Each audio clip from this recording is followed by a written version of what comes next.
get. Okay, so you can go ahead, please. Okay. So I was saying there's the employment-based immigrant visa. Then there is O1 visa. O1 is non-immigrant and is mostly for business people, but then you're permitted to work. There's work permits, but it's not like you want to go and seek employment. It's that you can come to US, you can do your business, but you can work as a consultant, mostly for other companies. You can work like, oh, I'm partnering with another company. I am working as a consultant with another company. I'm working on a project, maybe like a project manager for another company. So that would be the O1, and it's non-immigrants. And usually the O1 visa is 3 years. When they grant it, you have 3 years validity on it. So you can work in US, you'll be given a work permit. That means that you can legally be in US and work. It's completely different from, even though it's also a non-immigrant visa, it's completely different from like visits where you are not allowed to work. You are just supposed to come in and go out. But for the O1 visa, you can stay in the US for 3 years and you'll be given a work permit. So the next one, the most popular work visa will be the H-1B visa. And that is also a visa. So that one too is 3 years that you can work, you can apply to a company and you can work for any organization so far they are willing to hire you. That one you need to have the job first. Then the company can sponsor you and then you can have work permits for 3 years. You can work and you can renew. The O1 visa too, you can renew. You can keep renewing it. After 3 years, they'll keep renewing it for you 1 year. So far you have something going on in the US, they'll keep renewing for you. Same thing with the H-1B. So if your company is okay with you, they can keep renewing for you. You can renew. Well, for the H-1B, you can't keep on, but you can be on it for 6 years. After 6 years, then you can apply for green card. So they will give you 3 years initially. You can renew for another 3 years, that's 6 years, and then you can apply for green card. But your company has to be willing to want to apply for green card for you. It's not a process you can do or you have control over. If your company feels that, okay, yeah, we still want to retain you, or you want to move to another company that's saying, don't worry, we're going to apply for green card for you, from your H-1B, that is a work visa. So you're on work, just basically, that's what makes you legal in US, that work visa, the H-1B visa. And so your company can decide to file for you. A lot of people are on the H-1B that their companies do not file for green card. They just want them to remain because it's expensive and it's a lot of process. So I just wanted to get that out of the way. So back to the main reason we are here, the employment-based. So it's completely different from these other two. This one is an immigrant visa, meaning that if you're outside of the US and you apply for this employment-based visa, you would go to the embassy to now apply for an immigrant visa because you're outside of the US. And then when you come into the US, this visa is converted to green card for you.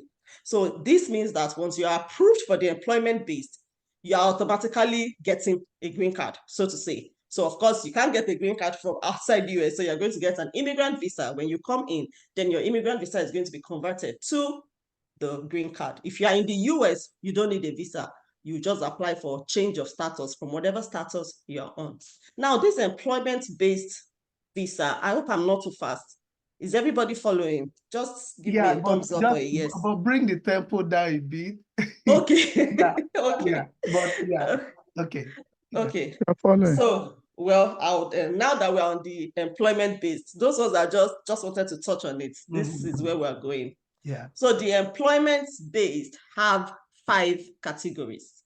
So it means that if I don't qualify for 1, I can qualify for 2, I can qualify for 3, for 4, and for 5. So there are basically 5 different categories under this employment-based immigrant visa. That means that I can get green card through any of the 5 categories. I'll start from the one we are basing on today are basically the first preference and the second preference, which is EB1, EB2. So I'll just quickly run through the 5, 4, and 3, just so we can have an idea. Now for the 5, it's basically the investment visa. I'm sure all of us have heard about, invest, to get green card. So that is the EB5, employment-based category 5.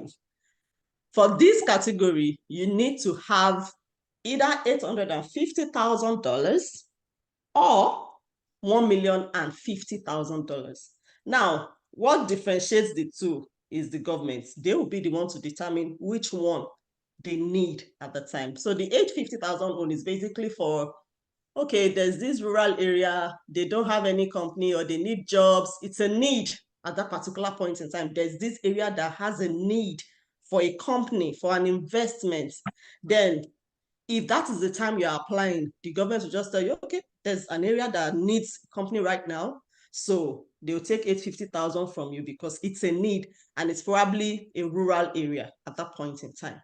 If you're applying at a time where there's really no need, and then you're just going to apply into the US, invest into the US economy, then it will be $1,050,000 for you to have that EB5. So you would need to invest that money, and based on that, you'll be given a green card. That's for EB5. EB4, of course, for all these, like I said, I'm just touching on it. There's a lot more, like there are the processes, requirements, and we're not going into all of that. EB4 is for, they call it special immigrants. It's basically a religious visa. It's also immigrants. It's also for immigration for green card, but it's for religious workers. So I'll just give an example all of us can easily relate to. I'm sure everybody knows Redeemed Church. So now we all know that there are Redeemed churches in US. There's Redeemed Church in Nigeria, and there are Redeemed churches all over the US. So if the Redeemed Church wants to transfer one of their pastors, one of their ministers, or maybe a worker, they want them to come and start pastoring a church here in US. This EB4 is what they would be applying for. That's the religious kind of visa. So you're saying that I'm coming into the US to perform religious activities. I'm going to start pastoring a church. I'm going to either pastor a church that has been established before, or they want to pioneer a new church. However, there has to already be a church in Nigeria.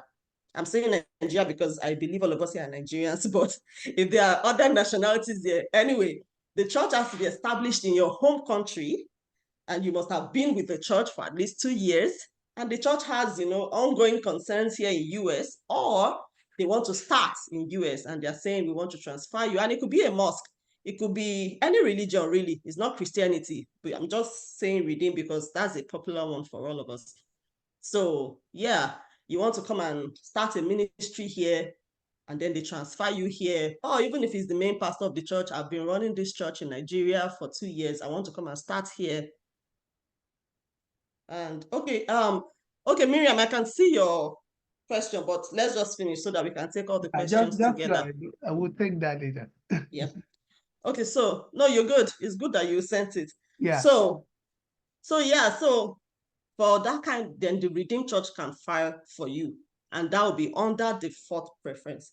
But you also cannot go outside of the religious vocation. So until they file for you, all that process, you have to be in. You can change churches. You can now move. If another church is willing to, take you in, they can.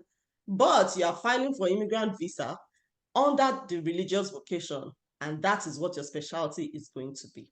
So that's a brief summary on the EB4. The EB3 is for professionals, skilled and unskilled workers. For EB3, you need an employer. It's compulsory. You have to have a job offer. It's almost like the H-1B visa, but this is green card. That's the difference. H-1B is just a visa. This is green card. But okay, I work in a bank, for example, or I'm an engineer, whatever, or even unskilled or skilled, all these like maybe plumbers, electricians, fashion designer, they come under this category: professionals, skilled workers, unskilled workers. However, you must have a job offer. There must be an organization here that is willing to employ you. You can be outside the US, you can be within the US, it doesn't matter. They are willing to give you a job. It's not even just willing, they've even offered you employment. It is based off of your offer of employment that you can now apply for this EB3 immigrant visa. So now down to EB1 and EB2, which will be our main focus. So for EB1, there are 3 categories under EB1.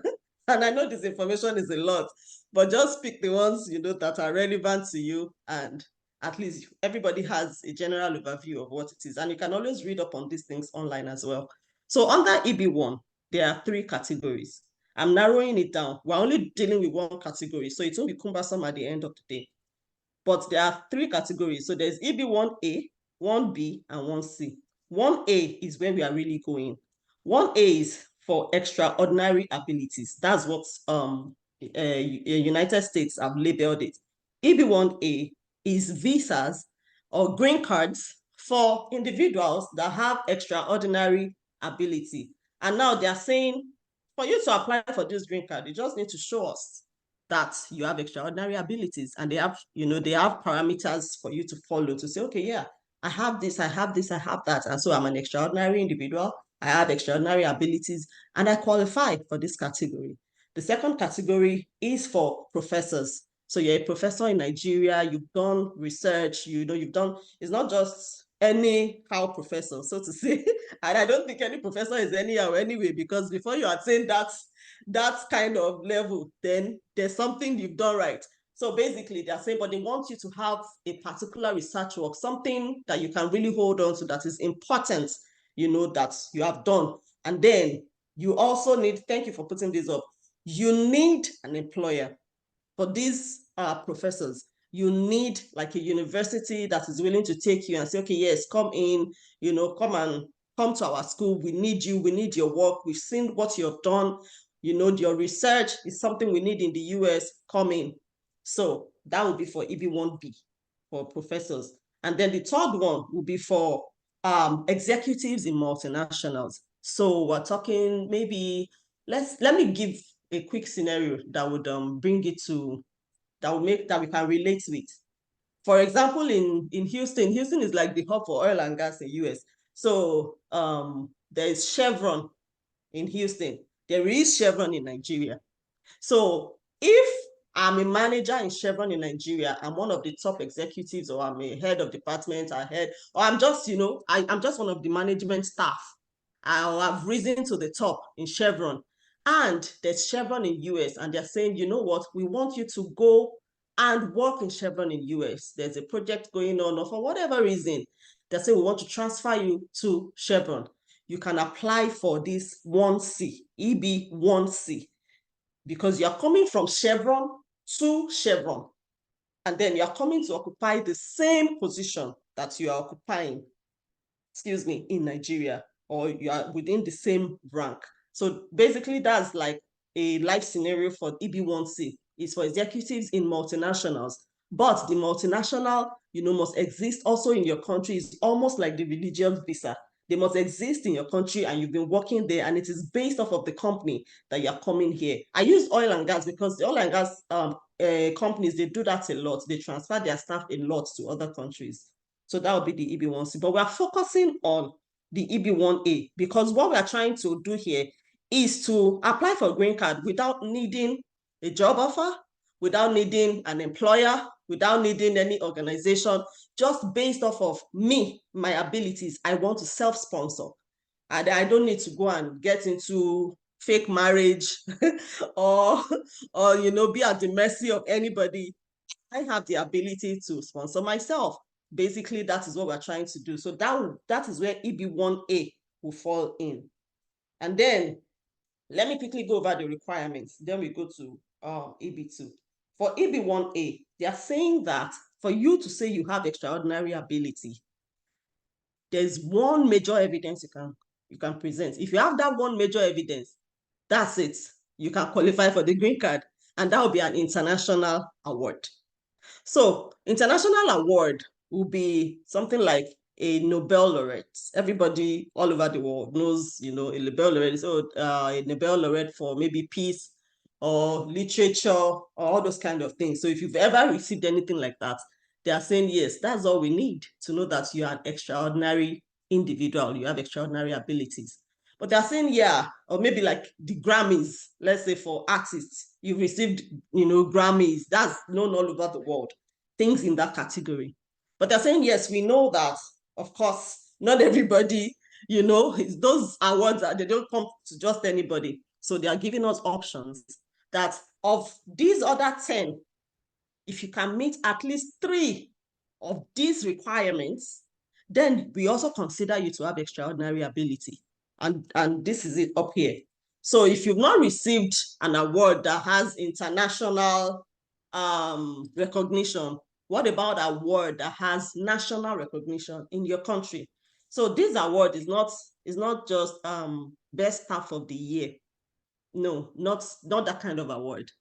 An award that is nationally recognized in your country. I'd say because to compare it to the Grammys, let's say AMVCA is Nigerian. It's not outside Nigeria, but it's a national award. And that's the example that is coming to mind right now, but it can be for any field. So depending on the field you're in, do they present awards that, yes, is known, you know, at least all over Nigeria. So that's good. Or even in your industry, let's say you're an engineer. So in the engineering world, is there an award that everybody, an engineer just, if you mention this award, an engineer knows, yes, oh, this is, yeah, this is, you know, this is what every engineer aims, you know, to achieve. This award, every engineer aims to have it. It's nationally recognized. So that would be one. The second one will be membership in professional associations in your field. So for that membership, it's dicey because it's not just anyhow membership, because there are memberships that you can just pay for and say, well, I want to join this, you know, this organization. I just want to become a member. And they say, okay, oh, that's fine. Just pay this amount and you become a member. There's that kind of membership, but this is not that kind of membership. It has to be professional. You are a member of that association because of your achievements, because you've probably written a test and you passed it. Or this membership is just for managers in this industry. Not anyhow person can join it.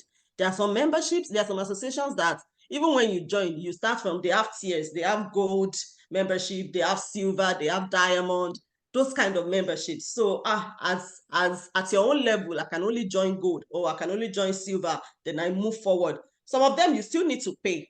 That's fine. But it's not just anybody that can join it. It's not just something I can just pay. I'm a banker, but I want to become a member of National Institute of Theatre Arts. Oh, it's okay. Just pay and join. No, it has to be, first of all, it has to be related to your profession. And it's not just, you know, it's not just, oh, everybody can just join. You can only join based off of your achievement, something you've achieved, or your level. That is what makes you a member of that association. The next one will be published material about you in professional or major trade publications or major media. So it will be something like your work, not just because we can go and grant interview. And in as much as that may count as a supporting document, it might count as a supporting document, but it's not the main document. So there's something you have done and it's published on the newspaper. It's not particularly focused on who you are, because they can say, oh, a profile about Kemi Samuel. Kemi Samuel is a travel consultant. She's this, she's that. Yes, fine. But what, as a travel consultant, what has Kemi Samuel contributed to the travel industry? Is there any publication like that about you? It could be in the newspaper, it could be on TV, it could be on radio, and it could be trade publications. So for like trade publications would be, oh, these maybe newsletter for this industry. So maybe there's a travel industry journal and it's published there that, oh, Kemi Samuel did this and that. She has achieved this. She has done that. She has brought improvement to travel industry through her works. People can now travel for less. Oh, so many people have, you know, gotten green card. Those are the kind of publications that can count for you to make you an extraordinary, to make you qualify for this extraordinary ability. Then evidence that you have been asked to judge the work of others, either individually or on a panel. So have you ever been asked to be on a panel? Or you don't, let's say for a professor, for example, people submit, or a university lecturer, people submit projects to you. You have judged the work of another person. That would count. So in your industry, have you been, you know, have you been able to judge the work of another person? You know, sometimes we go for these conferences and there's the panel, they're just there for question and answer session. Okay, there's a panel. After you finish the presentations, let's ask questions and the panels begin to answer. That would not qualify, because that's not you judging the work of another person. So it has to be for your industry. Has there been any time, either maybe you even interviewed someone or you reviewed the work of someone? For people that are in professions where you write, have you been able to review a written paper for someone in your field? Something like that, something along that line. The thing is that for everything, you need to start thinking what applies to your own field, because honestly, I can't give example for every field because my knowledge on every field is limited. So for you in your own field, you'll be able to know, okay, yes, this is the kind of thing that qualifies. I can only give example from 1 or 2 fields, then you can relate it to your own field. We piss you off even more. Listen, I don't want this to sound anti-Semitic or bigoted. No, please, let's be muted. Thank you. So yeah, then let's go to evidence of your original scientific, scholarly, artistic, athletic, or business-related contributions. So, what have you contributed to your industry? And it doesn't have to be tangible. It could be tangible. It could just be an improvement. If you're a customer service officer at the bank, were you able to devise something that maybe your bank is like, there's always crowd, but there's this thing I do that helps reduce the crowd in the banking hall, and it's recognized, and they say, oh yeah, see what Kemi did. Now we have less people standing because she's able to maybe get back to them. She just collects their numbers, goes, any innovation, anything, something tangible will be, maybe I'm a pharmacist, for example, and I develop a new drug. Of course, that would be something on a very big level, but it doesn't have to be that big. In your own field, what is your original contribution? What have you contributed? And it has to have been recognized. So of course, because I can come up with anything, I say, yes, I was the one that made airpiece in Nigeria to start flying or to start reducing price. Anybody can come up with anything. But was it recognized? Is it documented? Is there anything? Was there a letter of appreciation? Was there, did you document it and say, oh, I'm proposing this? Was it accepted? And did it actually improve the process? Do you have anything like that? That is something that would count as an original. So it doesn't have to be scientific. They put scientific, scholarly, because it depends on your field. So if you're in science field, yes, that will pass. Scholarly, if you are in a scholastic field, yes, that will pass. If you are in artistic, so it depends. So it could even be business related, even in your business. And so that reminds me that this extraordinary ability could be anything. It could be in your business, and it could be in your employment. So they are not saying he has to be employed or business. Anyone counts, so far you are able to, provide evidences of all these things. Then evidence of your authorship of scholarly articles in professional or major trade publications or other major media. So especially if you're in a scholarly field, if you're in a field that requires writing a lot, maybe you are a lecturer, for example, that would require a lot of scholarly articles from you. So are there things you've published in trade journals? Like I was saying earlier, that maybe there's a newsletter that is peculiar to your own industry, or there's a journal that comes out every month in your industry. Have you been able to publish anything? Have you written anything? And so it doesn't have to be scholarly. So far is related to your field. So as a travel consultant, have I ever written anything, based off of travel, that, oh, I've noticed this in the travel industry, and I'm writing a review on it, or I'm writing a solution, or I'm writing, oh, this is an ongoing activity, something that people, can read and say, yeah, yes, this is something we've been talking about, even in politics, whatever it is.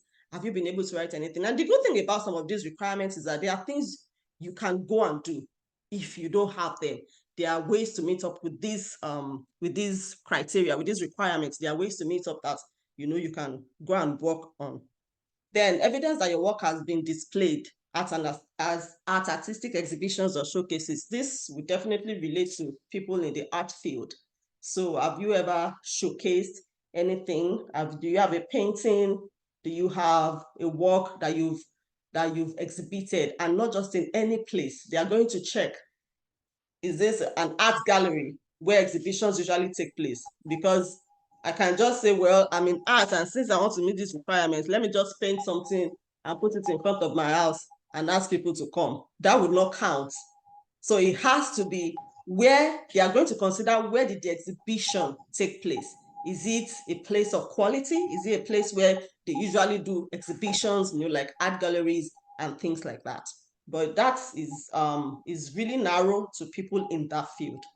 Now, evidence of your performance of a leading or critical role in distinguished organizations. I think this is really plain. You have to be able to present documents that you're a leader in your organization or in any organization. It could even be in your association, like, if you are a chartered accountant, for example, are you an ESCO in ICANN?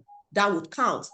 At your office, are you a head of a department? Do you head a department at your office? That's you. And do you make decisions? Yes, that would be you displaying, okay, I'm a leader. They just want to know that you're a leader, and sometimes it could even be maybe on a project. Maybe if you're not heading a department, or you're not MD, you're not CEO, but maybe on a project that your company was embarking on, you were there, you were the one leading that team, so I think that's like very, very plain. You must have evidence.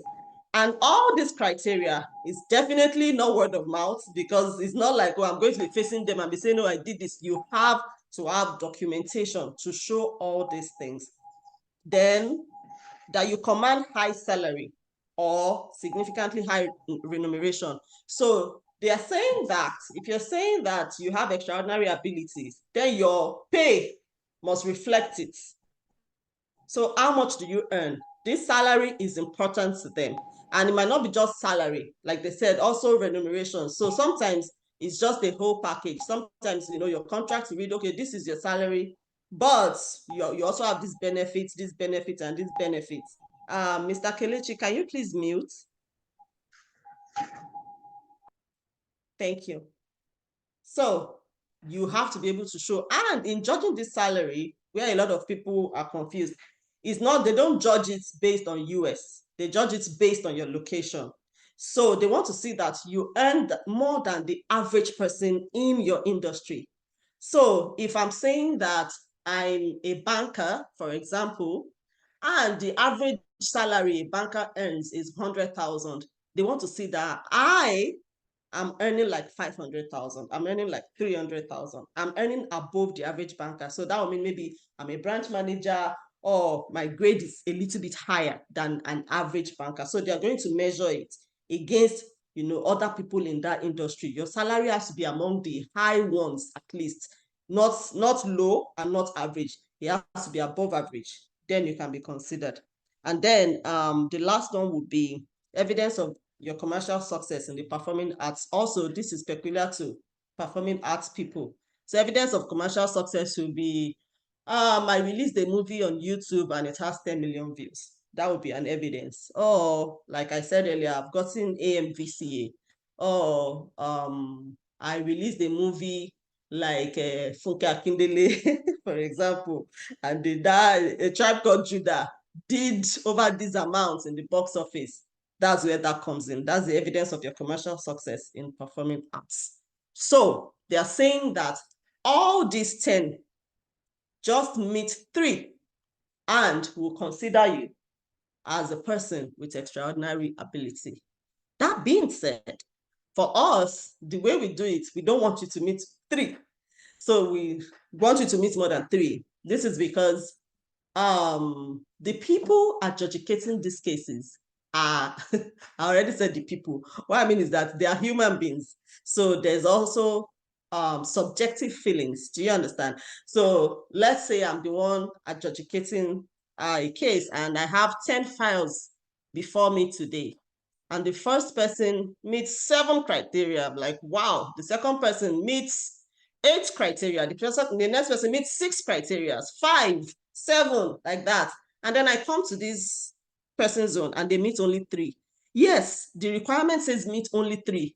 But I'm saying, well, for everybody has been meeting so much more, they have this. There are just some things that they say, okay, if you are really that extraordinary, at least you should have this, at least you should have this. They may not deny, they may ask you that provide further evidence. So in order to avoid that back and forth, we always want our clients to meet at least 5. you know, and like I said, if you have maybe 3 already, there are ways you can now meet up with the other 2. That's the good thing about it. You can now go ahead and do this and do this. Depending on your field and depending on what we discuss with you, we can say, okay, you can do this, you can do this, you know, to meet up, to boost your profile. So that would be that for EB1A. And the good thing is that it's self-petitioned. You don't need anybody. You just need to present these things. Then you need to write a petition letter, which is kind of what our service entails. You need to write a petition letter. The petition letter basically is what tells the story about you. Now, if you're going for visa interview, let's say I'm going for visit visa. For US visas, generally, you go for interview. You'd appear before the consular officer. They'll ask you questions. Okay, I'm rounding up. They'll ask you questions. You're able to explain yourself. For this employment-based visas, it's not interview.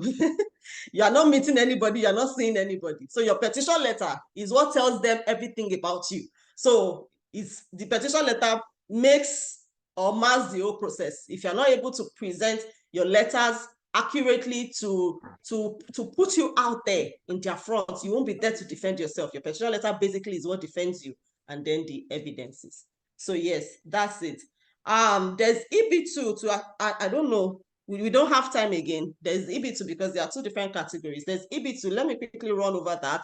That's kind of easier than EB1. EB1 is really the tough nut to crack.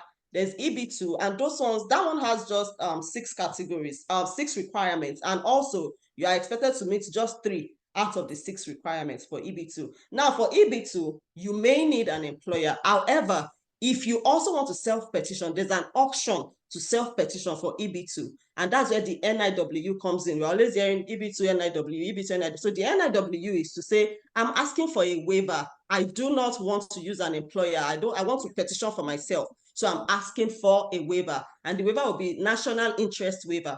This my field is in the interest of the US. So give me a waiver and let me petition for myself. So basically that's EB2. And then they also have 6 requirements, and they are saying out of these 6, just meet only 3. So EB2 is like advanced degree and then exceptional ability. First of all, you have to be a graduate.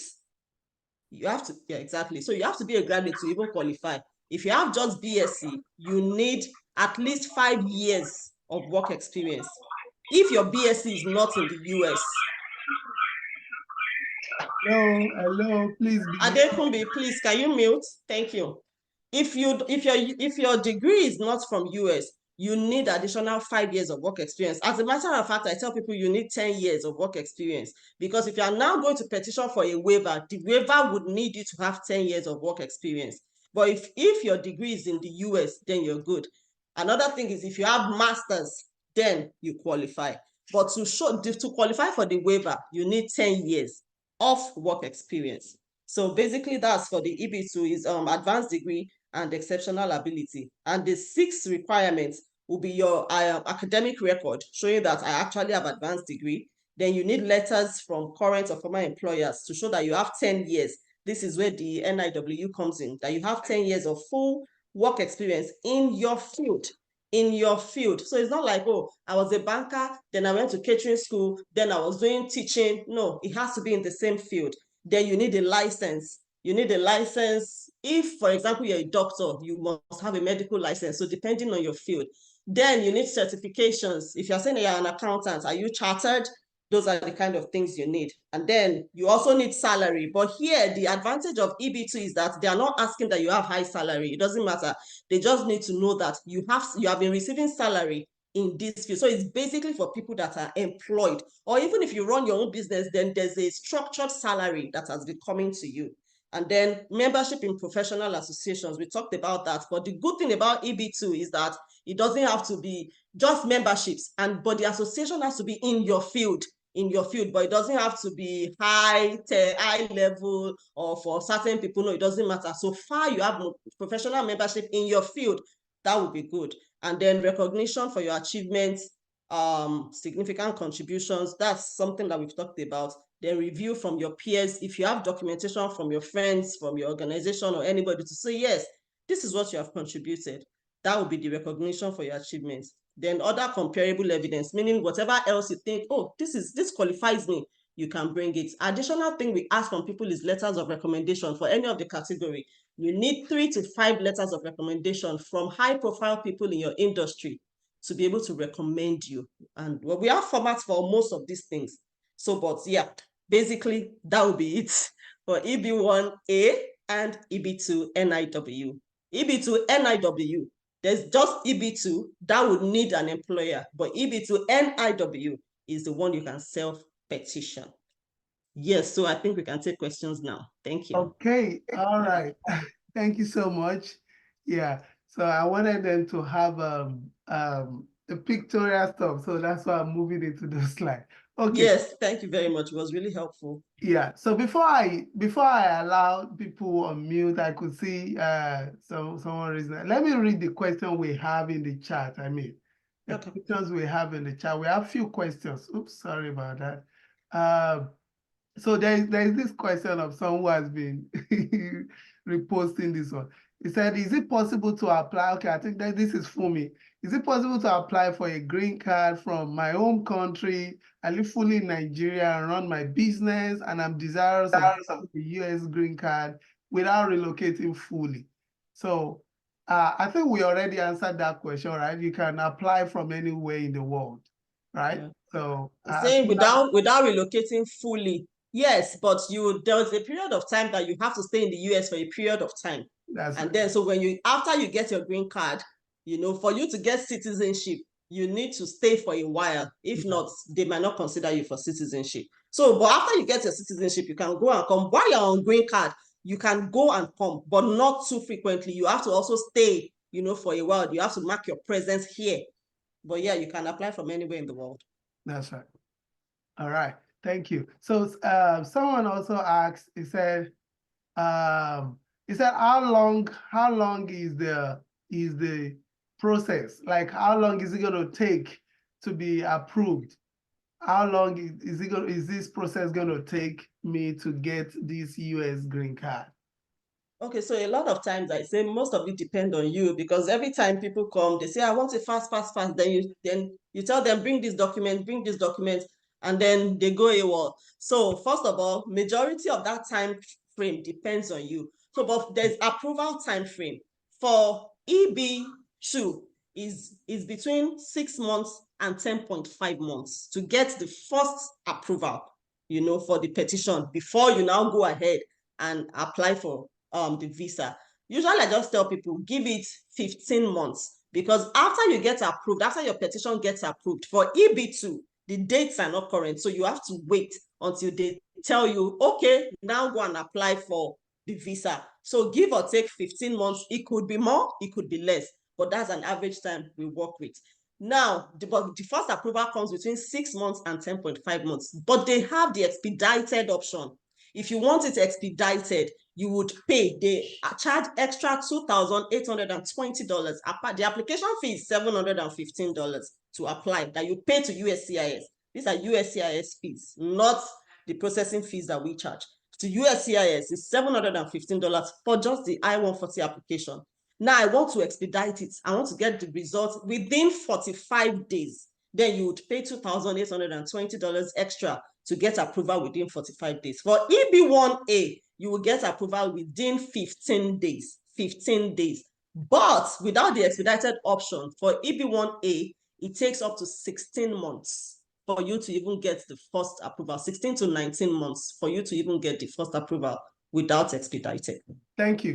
All right, let me add one or two things to what you've just said. Although it might be a bit different in some scenarios, like just to add to that, because when I went through this process, I went through EB2. I don't know when, maybe because I'm in the US, it took 2.5 months.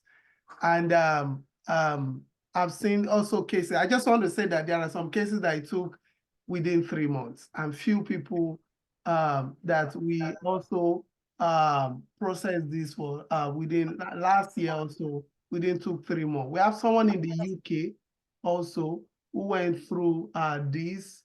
he submitted September and he got it December. So I think I don't know whether it's constant, but so what I'm saying, what this time frame is to get green card, not I-140 approval. So I-140 approval, I mean, we also have for people that have paid expedited. Some people get approval in 3 days, in 10 days, in 2 weeks. Yes, that's right. But so now get the green card itself. That might take a little, that might take up to 15 months thereabout. Yeah. So it could be less or more, like Mr. Kenny said, it could be less, it could be more. But for us to get to the submission, to even submit at all, so this time frame is after they've received your documents. But for you to even submit, that largely depends on how fast you are able to get your documents. Exactly.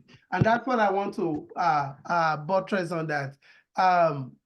I think the larger portion of it is what delays people is before submission, right? Yeah. Getting all those documents. After submission, it's possible for you to get approval of the first stage, the I-140, within 3 months. In fact, the beautiful thing that I saw was that for UK, I think for UK, because we have people who are doing this in the UK. For UK people, I think the queue is actually not much, because luckily for an example of a reference that I'm referring to here, which some people in the audience know, it seems the NVC in the UK processing they start the second phase even less than a month. Yeah, so I think that's a plus for those in the UK right now. I think that's because the key is not much. So, but that's just it. We'll go into deep details of those stuff maybe during if you come for consultation, or you sign up for this, we can go into details of that. I just wanted to add that so that you know that if you submit all your documents on time, like let's say you're going through us, you submit all your document in time, you have a higher is better, right? Yeah, exactly. Okay, so I have another question here, please. Someone said, I'm a DACA working. I'm a professional musician, but also, it's Miriam.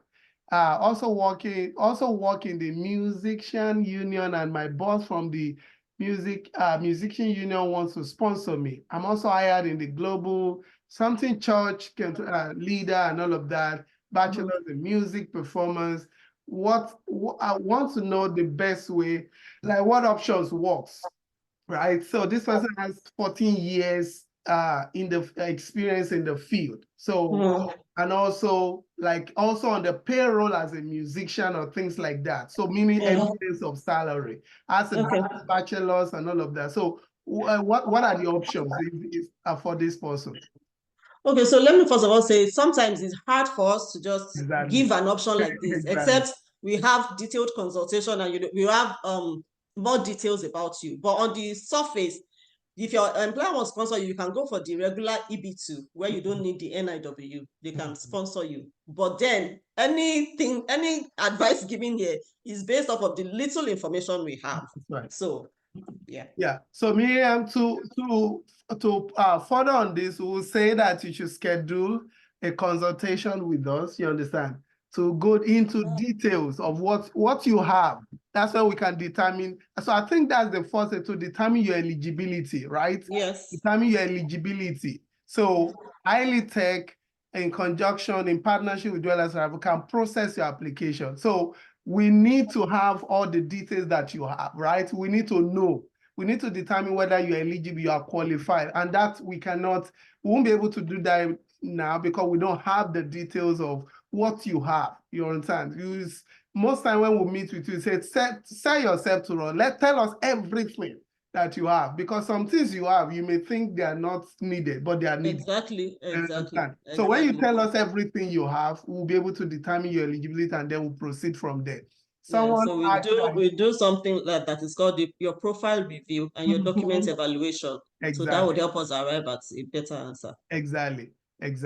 I think I can take this. I said, must you be currently employed to qualify for EB2? I think we already clarified this. EB2 NIW, you don't need to, so someone is asking, must I be currently employed? So maybe I should allow you, let me allow you answer this. Currently employed to qualify for EB2 NIW. So not in all cases, but then again, I think I'm going to give you the same response we gave to Miriam, because it's hard to determine until we have a full picture of what is going on. But not necessarily. But in some cases, you may not be able to apply. In some cases, you may be able to apply. It really depends on, case by case and your present situation. So, because if you have all the criteria, all the documents, how recent this and that, so there's just a lot of things that go into it that we can say, yeah, you can go ahead to apply, or no, this will not work. So it really depends. So when we're talking of membership, so Laimi is asking, is membership of ICANN, does that work? It definitely works. Okay, thank you. John is also asking, when we talk about publication, so he's saying, okay, I've published on LinkedIn, Medium, other tech blogs. Is this count? Can this be counted? They can be counted. Okay, good.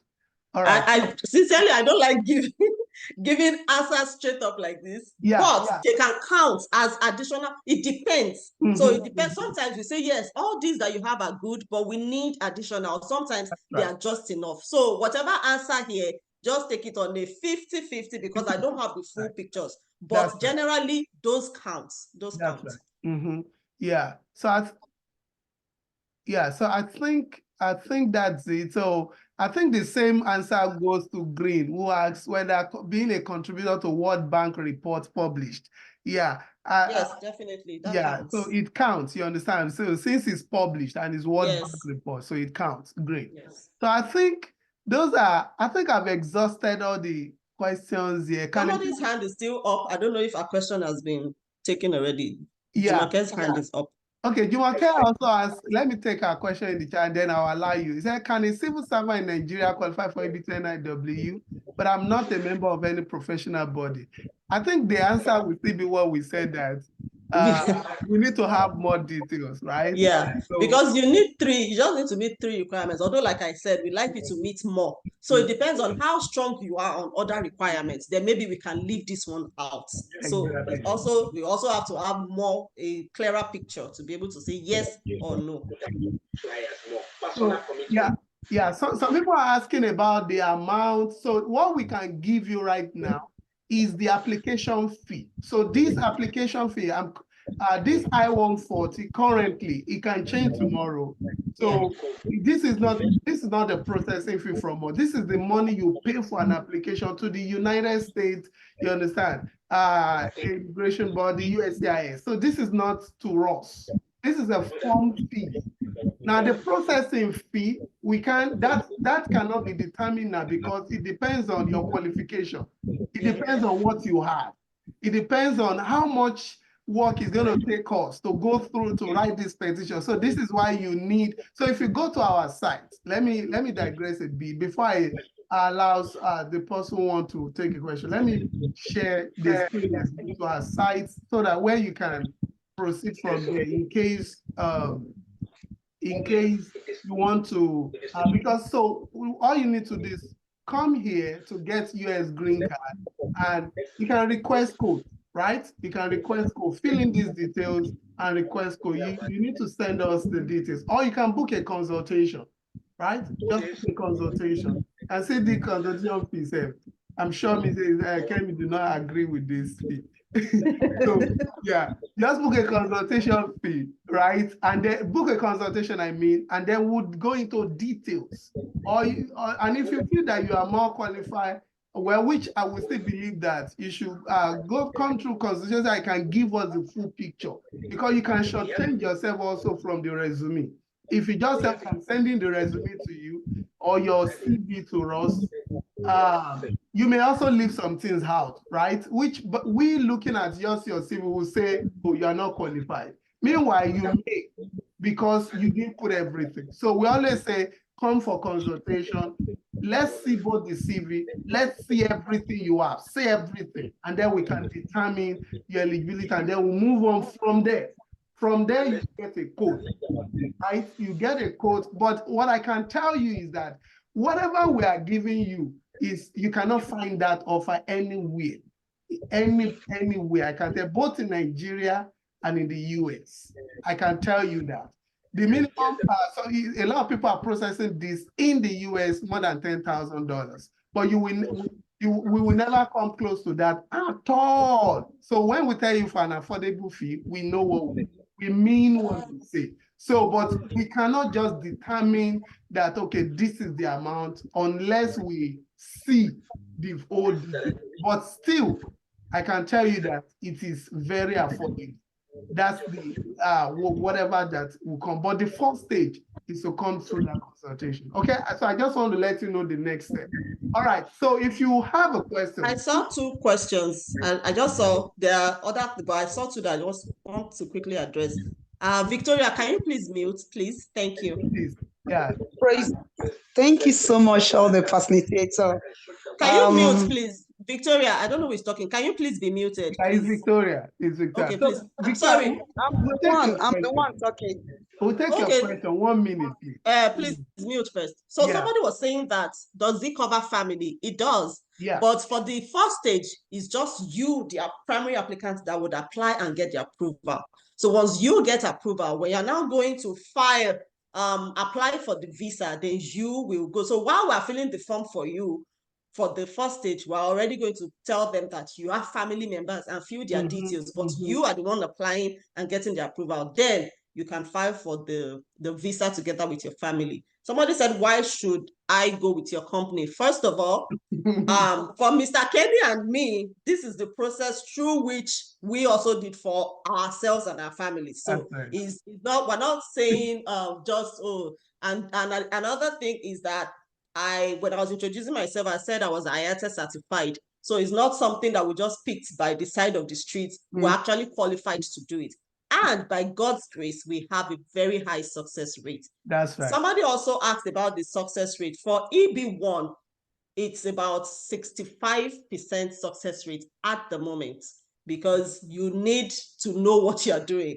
A lot of times people apply by themselves, and sincerely speaking is what people can do, but it's also what can make people have rejection, because if you just look at the requirements on the surface, you might not meet it. You know, there are certain things they really, really expect, you know, so for that from their own end, I'm saying the success rate from their end, approval rate from their end rather, approval rate for EB2 is about 80% at the moment.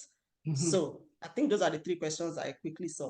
All right, yeah. So at their end, at the USCIS end. Yes. So, yeah, so but the truth is, if we see what you are, for us to go ahead and say you qualify, you have high chances, even though we don't guarantee, but but that's what every lawyer will say, right?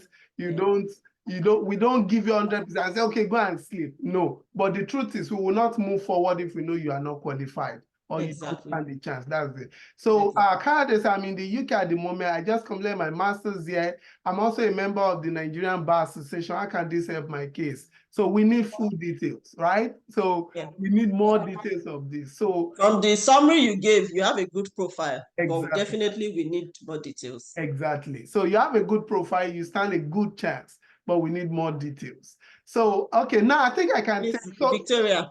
We also have a WhatsApp group. So in case you want more, so we have a WhatsApp group also for people already joined this group. So which is strictly for this US green card stuff. You can join it. The link is on the chat. Click on it and join, and then we can continue the conversation and all of that from there. So now I can take questions. I think Victoria, and then I'll take Jumoke. Yeah. Okay. Thank you so much, Mr. Kenny and the facilitator. I'm here to bring my case. I'm a PhD holder.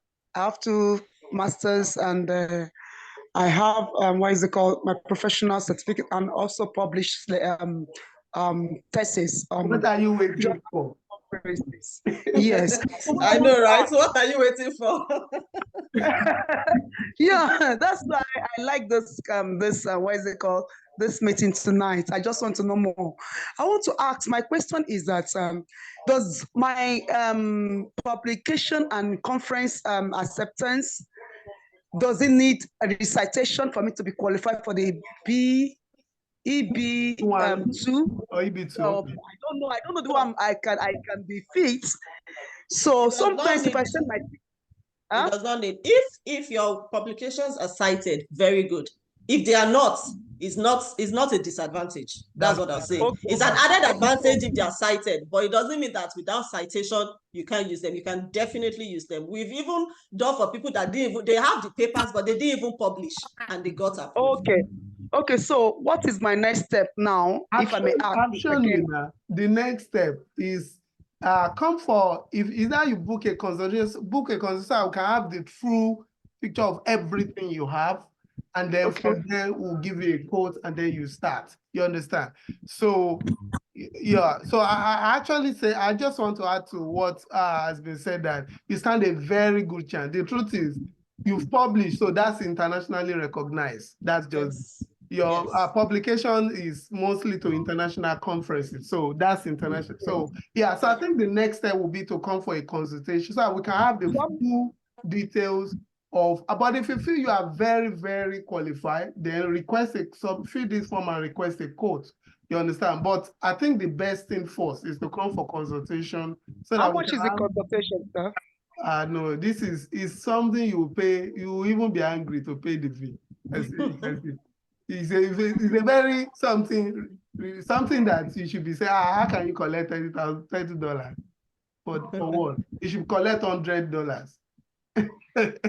Okay, so but that's just this. You understand? It's just to make it more affordable. That's the truth.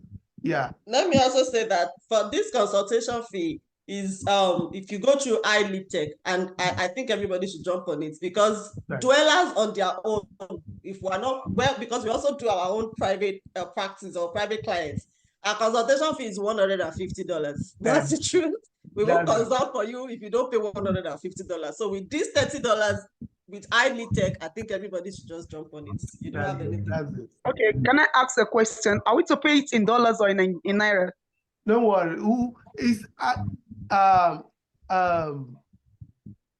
we can, I think it depends on your location. The way the site works is the site, that's for consultation. No? The site, the main processing fee, that one is not, there's only one currency for that. Processing fee is in US dollars. But consultation is structured, our site is structured to meet with your location. So if you go through, I don't know what you are saying from your hand. Whatever you see there is what you will pay. You understand?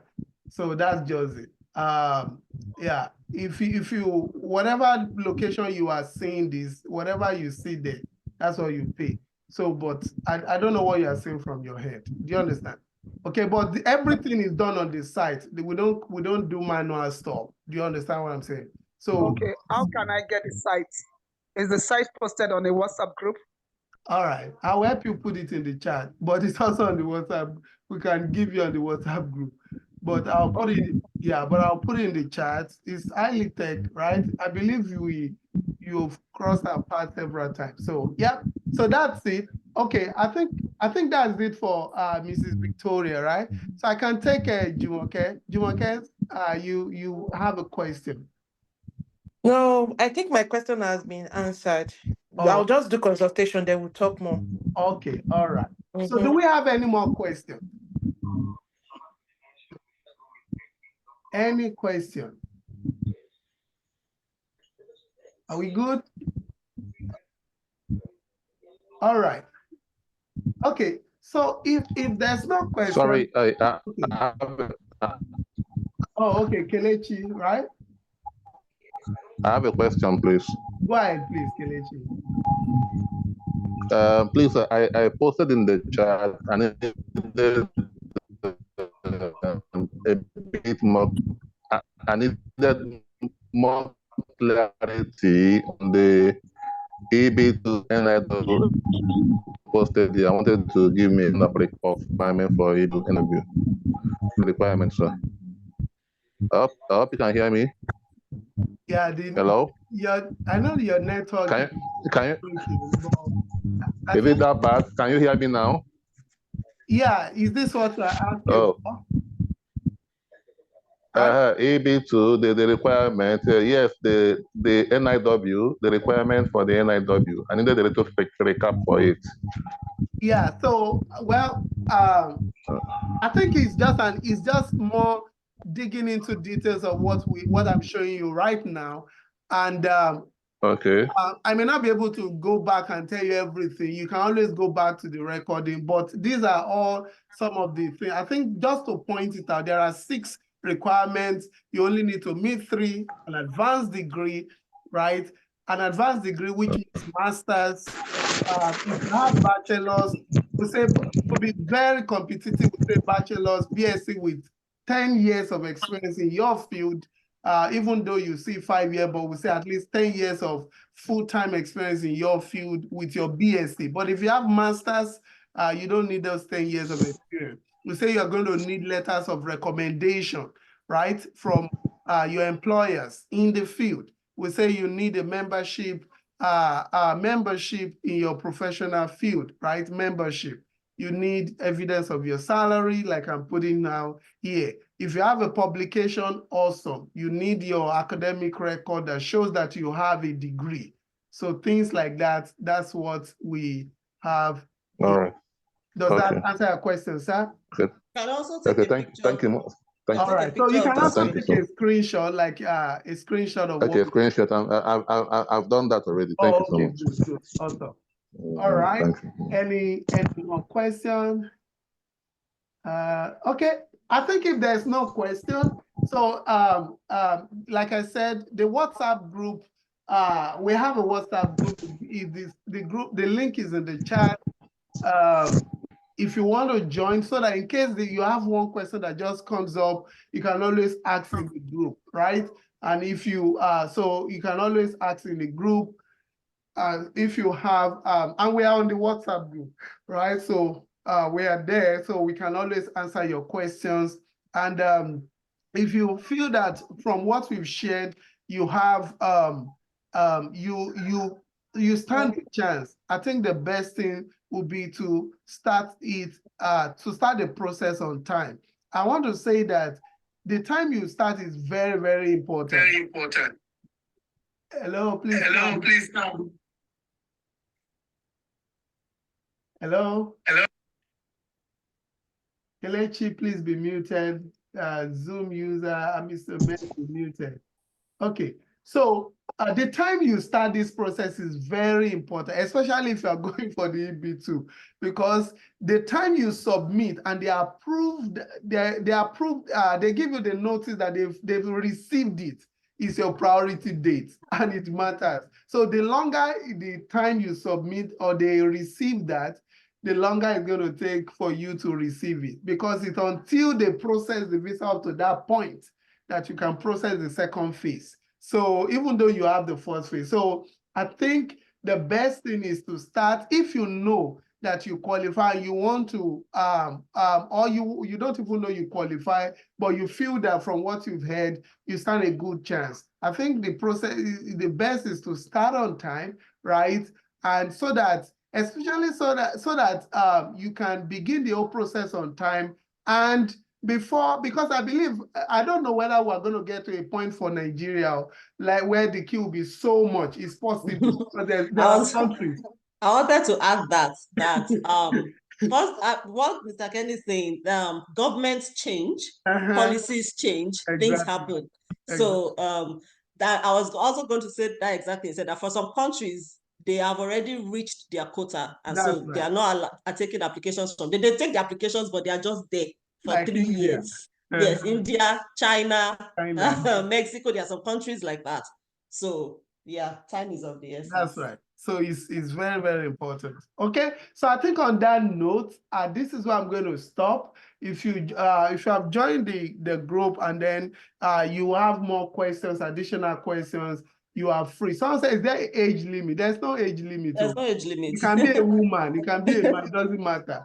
Yeah, there's no age limit. Can we get slide and the record on the WhatsApp? You can get recording, you can't get slide. So recording, the link will be on our YouTube page, and we can also put it in the WhatsApp group, but you cannot get slide. So once you go through the recording, you will see all the information in the slide that I'm also sharing. Okay. So I think that should be it. All right. So I want to appreciate you for the time, for taking out time in your busy time to to come tonight, because especially for most of you in the UK and Nigeria, I know this is late for you, right? So thank you so much for showing up, and also for making it. And thank you, Mrs.